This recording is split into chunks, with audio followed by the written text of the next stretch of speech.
Generally, people have the perspective that it is one of the toughest tasks. But in real scenario, it is not like that. Drone నడపాలంటే అదేదో చాలా పెద్ద కష్టమైన పని అనుకుంటారు. కానీ ఒక 2 రోజులు నడిపిన తర్వాత ఓహో ఇంత తేలిక నడపచ్చా, ఇది అందరూ నడపచ్చు. ముఖ్యంగా మనం డ్రోన్ దీదిలో మహిళలు తీసుకుంటే వాళ్ళు ఫస్ట్ టచ్ చేయడానికి కూడా భయపడ్డారు.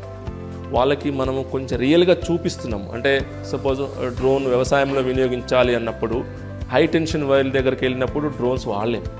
సో తెలియకుండా డ్రోన్స్ వాడేసి చాలామంది నష్టపోయిన సందర్భాలు.